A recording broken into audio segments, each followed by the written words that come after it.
Dans la vidéo d'aujourd'hui, nous explorerons l'un des 7 péchés capitaux, la luxure.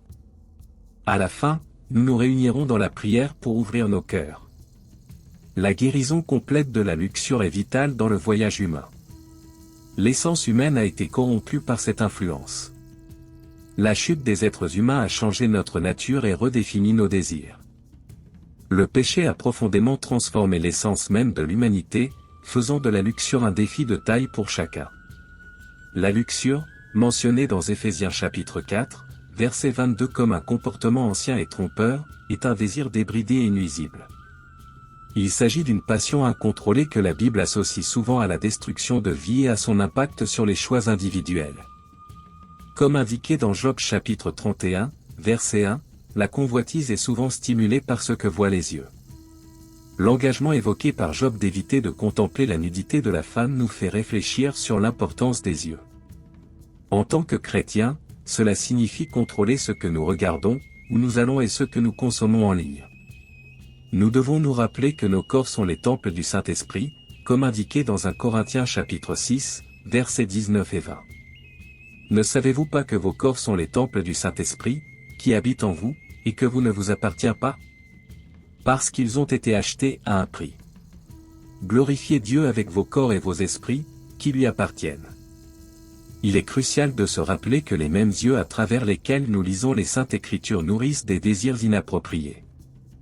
En tant qu'enfants de Dieu, nous devons agir avec respect envers notre propre corps et celui des autres. Ceux qui produisent du contenu profane sont aussi les enfants, les frères, les mères et les pères de quelqu'un, ceux qui exigent de notre part compassion et empathie. Ignorer cela remet en question notre identité chrétienne. Le véritable disciple du Christ n'est pas insensible à la souffrance des autres, mais il est compatissant envers ses semblables. Considérons un incident impliquant un roi juste, tel que rapporté dans 2 Samuel chapitre 11, verset 2. Une nuit, David se leva et se rendit sur le toit de sa maison, où il vit une femme en train de se baigner, une femme d'une grande beauté. David aurait pu reconnaître son erreur immédiatement et retourner dans sa chambre. Cependant, ce n'est pas ce qui s'est passé. Son désir était alimenté par ce que ses yeux voyaient.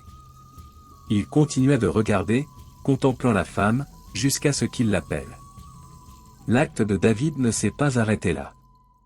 Cette seule indiscrétion lui a valu une série de péchés pour lesquels il a payé un lourd tribut. Il a menti, conspiré et même commis un meurtre à cause de ce désir coupable. Voici le cœur du problème de la luxure, elle ne s'arrête pas là. La luxure a le pouvoir unique d'emmener quelqu'un au-delà de ses limites. C'est le danger de la luxure, elle peut conduire à des endroits inimaginables et provoquer des actions qui ne correspondent absolument pas au caractère de quelqu'un. Les gens voient leur vie ruinée par la luxure et, quand ils regardent en arrière, ils se demandent comment ils en sont arrivés là. La Bible, dans 1 Corinthiens chapitre 6, verset 18, met en garde, fuyez la fornication. Tout péché que l'homme commet est hors du corps, mais celui qui fornique pêche contre son propre corps, nous mettant en garde contre l'immoralité sexuelle, un péché qui affecte non seulement le corps, mais l'essence de celui qui le commet.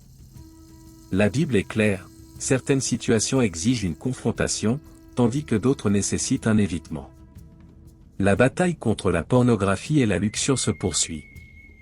Beaucoup échouent dans cette lutte pour 2 raisons principales, le manque de contrôle sur leurs yeux et la tentative de combattre quelque chose qu'ils devraient éviter, comme mentionné dans 2 Timothée chapitre 2, verset 22, fuyez les mauvais désirs de la jeunesse et recherchez la justice, la foi, amour et paix, avec ceux qui invoquent le Seigneur avec un cœur pur.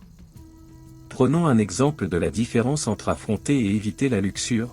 Imaginez 2 couples sur le point de se marier qui choisissent de passer du temps seuls dans une maison vide, faisant confiance à leur propre contrôle pour résister à la tentation. C'est une tentative de faire face à la luxure.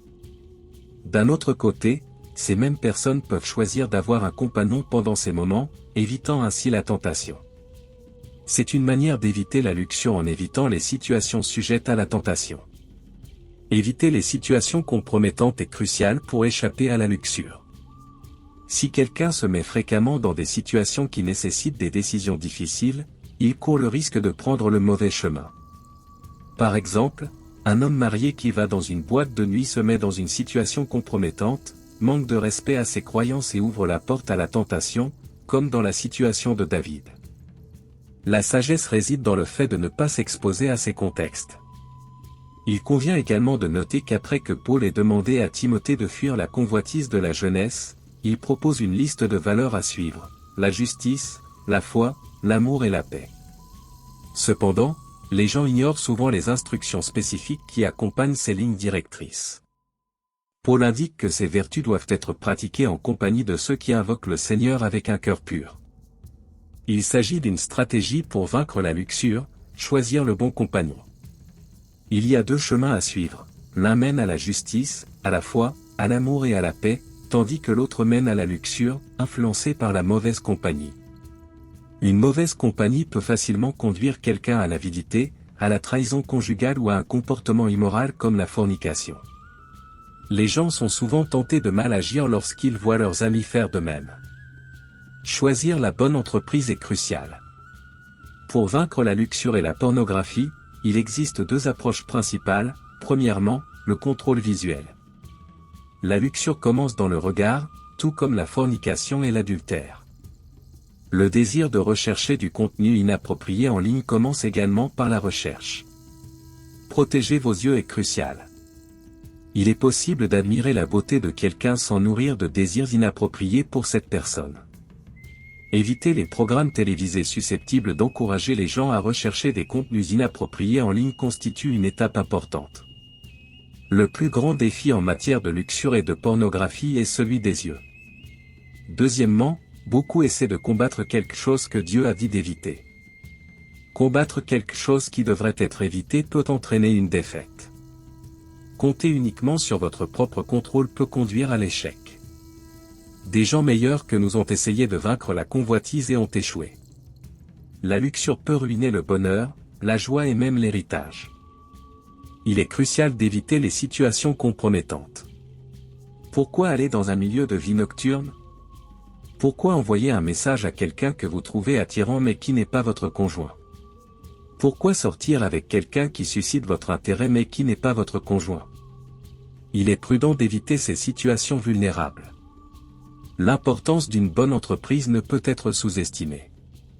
Choisir d'être entouré de personnes qui valorisent l'honnêteté, la foi, l'amour et la paix est essentiel. Maintenant, unissons-nous dans la prière. Ô Dieu, qui connaît les désirs les plus intimes de nos cœurs, nous recherchons force et conseil. Nous reconnaissons le danger de la luxure et de la pornographie, qui peuvent nous détourner du chemin de la justice et de la paix. Je fais appel à votre sagesse pour choisir l'entreprise appropriée, celle qui cherche à suivre les principes de justice, de foi, de charité et de paix. Aide-moi à trouver des amis et des individus qui, avec un cœur sincère, recherchent ta présence, afin qu'ensemble nous puissions renforcer notre engagement à vivre des vies qui t'honorent et te glorifient. Accorde-moi la force de contrôler mon regard et de protéger mon esprit des pensées et des désirs inappropriés. Puissé-je apprécier la beauté qui m'entoure sans lui permettre de devenir une tentation ou un détournement du chemin que tu m'as tracé. Aide-moi à éviter les situations compromettantes et à prendre des décisions prudentes qui m'éloignent des influences néfastes. Permets-moi de rechercher des divertissements et une compagnie qui nourrissent mon esprit et renforcent ma foi. Seigneur, que tes conseils et ton amour soient mon soutien face aux défis de la luxure et de la pornographie. Renforcez-moi pour résister à ces tentations et vivre une vie qui reflète les valeurs que vous désirez pour moi. Que ta grâce et ta miséricorde m'accompagnent dans ce voyage, et que je trouve la paix et le contentement en suivant le chemin de l'intégrité, au nom de Jésus, Amen. Si ce texte vous a touché, partagez un « Amen » dans les commentaires. Aidez-nous à diffuser ce message constructif parmi vos amis et votre famille. N'oubliez pas de soutenir la chaîne en aimant et en vous abonnant. Que la paix de Jésus soit avec nous, Amen.